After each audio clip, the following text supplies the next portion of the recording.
Bonjour à tous, c'est Solim, entrepreneur agricole et passionné du monde rural. Je construis des communautés rurales autour des cultures à forte valeur ajoutée, telles que le soja et l'ananas biologique, afin de permettre à ces communautés d'améliorer considérablement leur niveau de vie. Vous êtes sur la chaîne des entrepreneurs qui impactent leur environnement. Tout dernièrement, j'ai fait une vidéo pour vous montrer un peu comment se passe la récolte de l'ananas biologique avec une coopérative productrice. Aujourd'hui, je vais vous emmener avec moi sur le terrain pour la collecte du soja. Donc, c'est le but de cette vidéo, vous montrer comment se passe la collecte du soja auprès de nos communautés. Donc, à très bientôt pour la suite de la vidéo. Je suis en train de m'apprêter comme ça pour partir. Donc, je suis en train de... Voilà, je suis en train de mettre les sacs sur la moto. On se rend dans ces communautés avec la moto. Sur les pistes rurales, c'est beaucoup plus recommandé. Donc, ici, ce sont les sacs dans lesquels on va mettre le soja. Et là, j'ai ma balance que je mets sur la moto. Maintenant, je vais bien attacher.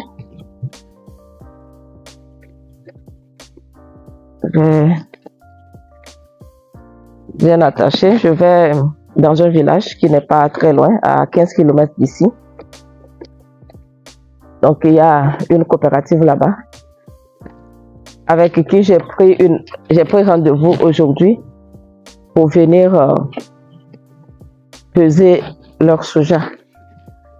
Donc, ça, on tâche un peu plus fortement.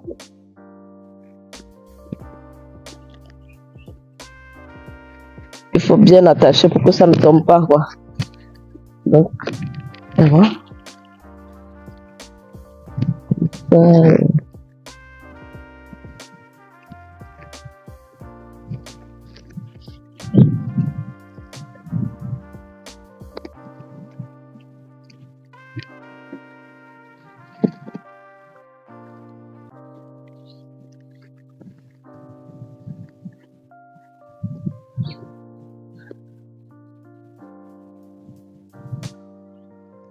Bon, maintenant c'est ok, c'est assez solide, ça peut y aller. Je vais aller maintenant chercher mon sac.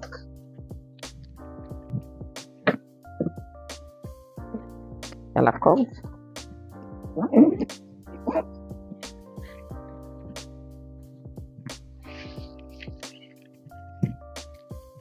Mon sac, c'est toujours très important. Et encore très important, je mets mon casque. Il fait un peu frais. C'est l'harmattan ici. Bon, déjà que je suis un peu enrhumée. Donc, je vais mettre mon manteau pour me protéger du froid. Parce que surtout quand on est sur la moto, il y a le vent qui souffle un peu fort. Donc, quand je mets mon manteau, je suis protégée. Voilà. Maintenant, c'est mieux comme ça. Allez, on démarre. À tout à l'heure.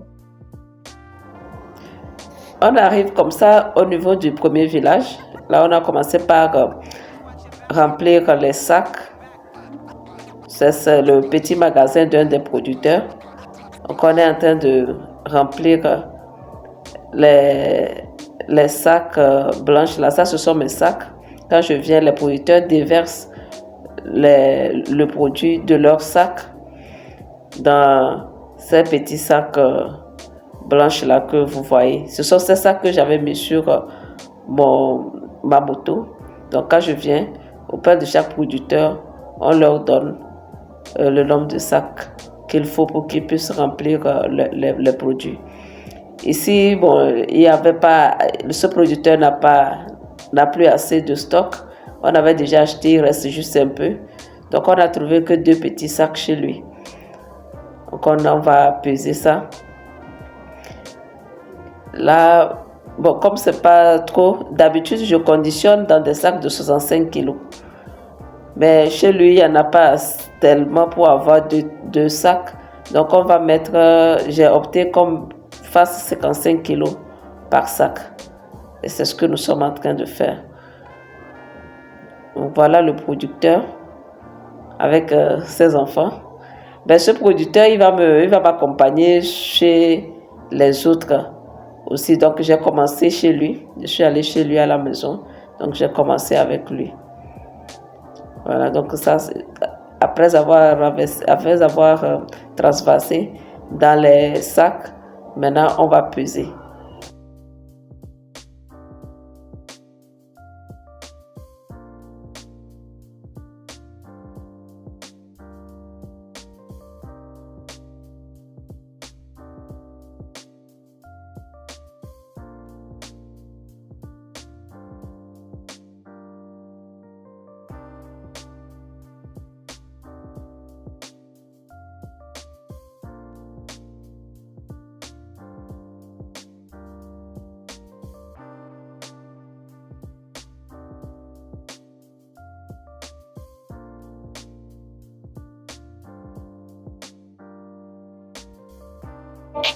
Voilà, les sacs, ça pèse. Ces sacs-là, ça pèse. Moi-même, je ne prends pas. C'est pourquoi je me fais toujours accompagner par un producteur ou bien un jeune du village pour m'aider dans le conditionnement et aussi pour coudre. Mais bon, pour coudre, ça aussi, je le fais. Moi-même, s'il n'y a pas assez de sacs, j'arrive à coudre moi-même. Mais surtout pour soulever, franchement, je fais recours toujours à un producteur ou bien à un jeune du village pour qu'il m'aide dans cette tâche. Le producteur qui va m'accompagner chez les autres, il a aussi comme activité la préparation de la boisson à base de vin de palme pour faire une boisson locale qu'on appelle sorabi. Donc on est passé chez ses ouvriers, ses collaborateurs, pour qu'ils donnent les consignes avant qu'on ne parte. Donc ça, c'est le vin de palme qu'on m'a donné, mais il y a des abeilles qui sont tombées dedans. Donc voilà, donc j'essaie d'enlever les abeilles et pour en prendre, c'est une boisson qui est délicieuse. Là, toujours, j'en prends s'il y en a quand je vais dans ces villages. Et là, c'est du vin de palme. C'est assez sucré. Ils viennent de prendre ça. Donc bon, j'ai bu quand même une quantité. Et là, je vais remettre le reste aux jeunes. Il y a les jeunes qui sont là-bas. Donc je donne le reste à ces jeunes-là pour qu'eux aussi ils puissent boire. Parce que je ne peux pas tout boire. Ce matin-là, je ne voulais pas tout boire. Donc j'ai donné ça aussi aux jeunes. Mais vous voyez, ça c'est un peu ça, c'est la vie en milieu rural. Parce que vous voyez, on est en train de boire dans la même assiette, le même gobelet pratiquement. Nous tous on boit, ça ne dérange personne. Donc c'est un peu ça la vie du village. Et voilà, ça fait pratiquement 6 ans que je travaille dans cette communauté. Et finalement, je me suis aussi intégrée. Je fais aussi comme eux. Voilà un autre des collaborateurs de mon producteur là. Ils sont en train de ramener les vins de palme du Chamena. Ils vont mettre ça dans ces tonneaux là pour pouvoir après en faire le sorabi, la boisson locale dont je parle. Mais là, il y a beaucoup d'abeilles. Vous voyez, il y a beaucoup d'abeilles qui sont dans le milieu et qui tombent dans le vin. Donc je les ai demandé s'ils ne vont pas en faire ils ne vont pas faire des ruches là-bas pour faire du miel, mais bon, comme eux-mêmes ils ne sont pas là-bas, ils sont de passage, ils sont là juste pour avoir le vin de palme et ensuite ils iront sur d'autres champs encore. Donc ils disent qu'ils ne peuvent pas le faire. Voilà, maintenant on s'attaque vraiment au vif du sujet. Là, on est chez un producteur. Nos jeunes là, c'était à côté, donc on les a appelés pour qu'ils viennent nous aider. Donc on est chez un producteur, chez qui on a pesé du soja. Là, ils sont en train de coudre. Bon, les producteurs sont un peu réticents pour qu'on le filme. Bon, ils ont donné plusieurs raisons, mais je ne vais pas vous en parler ici aujourd'hui. Je ne pense pas que vous êtes prêts pour pouvoir comprendre toutes ces raisons-là. Les producteurs n'aiment pas qu'on les filme. Je voulais bien filmer un producteur, le faire parler sur la chaîne, mais ils ne veulent même pas qu'on les filme. Il y a certains villages comme ça, ils n'aiment même pas qu'on filme. Donc, bon, je n'ai pas trop insisté, mais j'ai fait un peu de mon mieux pour ramener quelques images. Voilà. Sinon, dès que tu sors la caméra, ils n'aiment pas trop qu'on les filme. Mais ceux-ci ont un peu voulu. Mais les producteurs même, ceux qui vont prendre l'argent, même là, eux-mêmes, là, ils n'acceptent pas qu'on les filme. Entre-temps, j'étais retournée en ville pour chercher un tricycle qui est venu. Et là, pour ramasser les colis.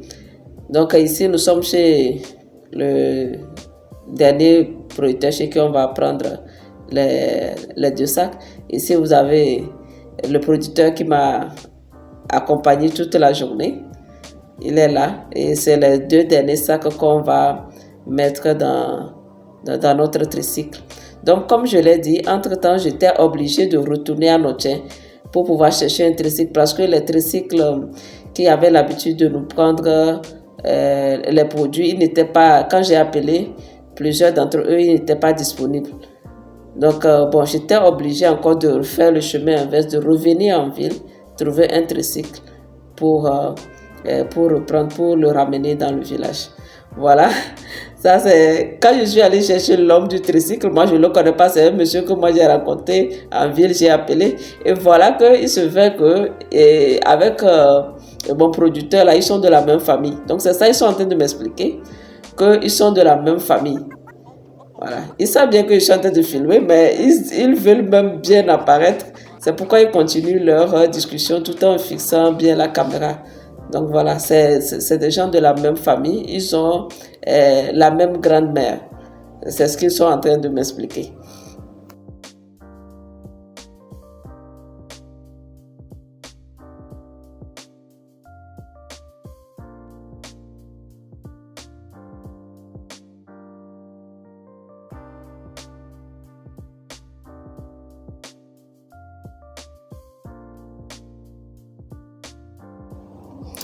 Ouais, oui, ça continue toujours.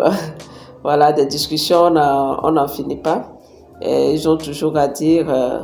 Et voilà, c'est ce qui fait aussi tout le charme du travail. On rencontre des gens, on discute, on échange, on partage la bonne humeur. Toujours la bonne humeur, je vous assure. Je vous assure, ces gens-là, dans les communautés rurales, c'est vrai que c'est des gens qui n'ont pas de très grands moyens. Mais je vous assure qu'ils ont la joie de vivre. Ils ont la joie de vivre. Voilà, les enfants. Bon, il y a ma moto qui est au fond. Et là, bon, quand on va finir avec les 2 à charger, il ne reste que les 2 sacs là. Donc, quand on va finir par les charger, donc c'est bon pour cette matinée.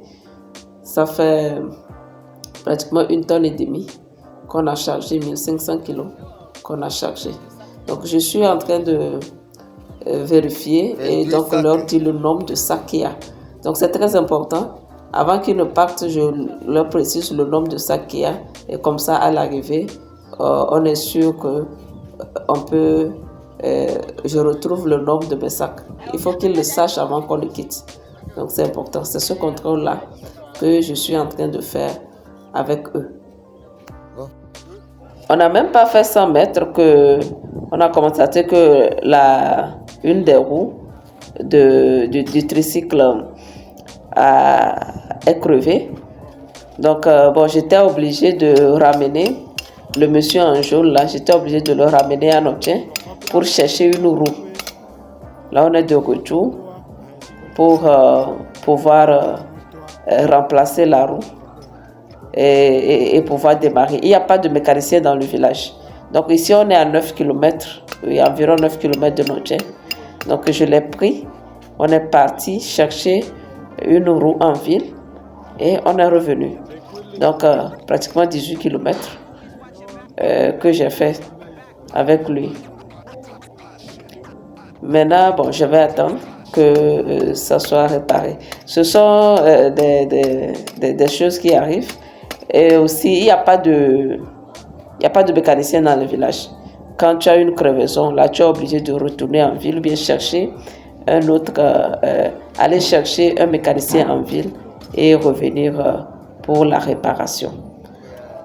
Voilà, donc, on n'a pas le choix. J'attends. Ils ont déchargé quelques colis pour alléger un peu le tricycle avant de l'arranger. Bon, on est encore jusqu'à pratiquement l'après-midi. Maintenant, l'après-midi, il y a les chasseurs. Actuellement, quand la saison sèche, il y a la chasse. Donc, ce sont les chasseurs qui sont en train d'aller à la chasse. Donc, ça, c'est un producteur du village. Vous voyez, il a une arme à feu. C'est avec ça qu'ils vont à la chasse. Et il a une arme à feu. Donc, quand moi je l'ai dit, est-ce que c'est pas dangereux? Il m'a dit qu'il a son autorisation, il a tout. Et il a le droit de porter cette arme-là. Donc, ils vont pour tuer les agoutis, et les rats, etc. quoi. Donc, c'est le moment de la chasse. Donc, il n'est pas seul. Il est avec le groupe. Il est avec son groupe pour aller. Voilà, ce sont les chasseurs qui sont en train de marcher comme ça.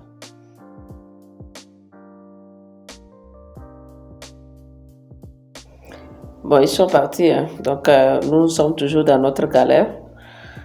Toujours la réparation. Je vous assure que j'ai déjà fait presque 2 heures là-bas. Juste pour changer la roue là. On n'y arrive pas. Donc, bon, je suis un peu fatiguée d'attendre. Je suis allée m'asseoir un peu sur... il y a une paillote qui est à côté. Je crois qu'il va aller vite faire ça. Je voulais aller dans un second village, mais là, on me traîne tellement que bon, je suis obligée d'attendre, quoi. La roue, ça a toujours un problème. Il n'arrive pas. Il n'arrive pas à le monter. Bon. Qu'est-ce qu'on fait? On fait rien, on attend. Vous voyez, ils sont toujours là-dessus. Ils sont toujours là-dessus. On n'arrive pas à avancer parce qu'ils parlent d'un boulon qui n'arrive pas à se dévisser, etc. Mais là, bon, tout à l'heure, ils m'ont appelé, ils m'ont dit que ça va. Je profite pour terminer mes comptes de la journée. On a toujours les cahiers d'achat. Voilà, bon, finalement, je suis revenue en ville. Ils sont toujours en train de réparer. Donc, j'étais un peu fatiguée, j'avais très soif aussi. Donc, j'ai quitté et je suis venue en ville. Je vais les attendre le temps qu'ils me rejoignent et qu'on puisse aller au magasin pour décharger les sacs de soja. Mais vous n'allez pas me croire, mais voilà, c'est maintenant que le tricycle est en train d'arriver. Il est pratiquement 19h. Quand je l'ai quitté là-bas, il était 14h. Voilà, il est 19h, c'est maintenant qu'ils arrivent au magasin. Voilà, donc on est en train de décharger. Les magasiniers sont déjà partis. Donc on va décharger à côté. On est dans le magasin, on va décharger à côté. Normalement, quand on arrive, je devais vous montrer je voulais vous montrer tout le processus. Quand on arrive, quand on amène la marchandise comme ça, il y a la contrepesée. Le magasinier fait la contrepesée avant d'ajouter au stock existant. Mais voilà, là, comme ils sont déjà partis, on va décharger à côté. Et lorsque ils seront là le lendemain, on fera la contrepesée. Mais là, bon, vous n'aurez pas l'occasion de voir la contrepesée. Donc, bon, ils ont fini de décharger. Je suis en train de faire le compte pour eux, pour aussi les payer. Parce que le tricycle aussi, on paye en fonction du tonnage qu'ils ont amené. Donc, tout est OK. J'ai compté le nombre de sacs, c'est bon. Maintenant, je vais faire les comptes avec eux pour les payer. Finalement, je suis rentrée. Je vais voir, il est quelle heure? Voilà, 19h24. Donc, je suis rentrée à 19h24. Je vais vous expliquer. Quand j'ai quitté, normalement, il devait changer la roue et revenir. Voilà que ils ont changé la roue, ils ont fait à peine quelques mètres, même pas 1 kilomètre, et la nouvelle roue s'est encore dégonflée. La roue n'était pas en bon état en fait. Quand ils ont placé la roue, moi-même je leur ai demandé, bon, est-ce que la roue là même que vous placez là, est-ce que cette roue peut tenir? Eux me disaient non, que le temps de rentrer sur Noche, ils vont changer. Donc ça c'était juste pour dépanner. Mais ils n'ont même pas fait 1 kilomètre, la nouvelle roue s'est encore affaissée. Donc ils ont pris, moi je suis partie, entre temps je suis revenue à Noche. Donc ils ont encore cherché une moto qui les a ramenés à Noche pour maintenant acheter une nouvelle roue. Cette fois-ci ils l'ont acheté, une nouvelle roue, et ils sont retournés, replacés. À un moment donné, je les appelais, même il n'y avait pas le réseau. J'étais obligée de retourner dans le village. Je suis retournée et c'est en allant vers 18h que je les ai croisés en chemin. Voilà, c'est un peu ça ma journée. C'est ça, une journée de collecte de soja. Bon, ce n'est pas aussi compliqué à chaque fois. Je peux dire que c'est des situations quand même qui arrivent. Quand on finit d'acheter, le fait de ramener la marchandise au niveau de la ville, la disponibilité des tricycles pose souvent problème. Quand tu dois solliciter un tricycle, tu dois louer un tricycle, ça cause souvent un problème. Donc je peux dire que le cas d'aujourd'hui là, c'est, je peux dire 1 fois sur 5 que ça arrive, quoi. C'est pas tout le temps, hein. Normalement c'est fluide. Et quand on finit d'acheter, on trouve un tricycle qui nous ramène ça, on n'a pas souvent ces intempéries là. Mais même ce qui est arrivé aujourd'hui, il y a même des fois où il y a des cas même plus aggravés même que ce qu'on a vu aujourd'hui. Mais ce n'est pas tout le temps. Je peux dire que c'est 1 fois sur 5. Voilà, je vous ai embarqué avec moi dans mon aventure. Et voilà qu'aujourd'hui c'était un peu compliqué. J'espère au moins que vous avez aimé l'aventure. Et tous ceux qui veulent se lancer dans la collecte de soja, vous savez à peu près à quoi vous attendre. Allez, je vous donne rendez-vous dans quelques jours pour une nouvelle vidéo. D'ici là, portez-vous bien. Au revoir.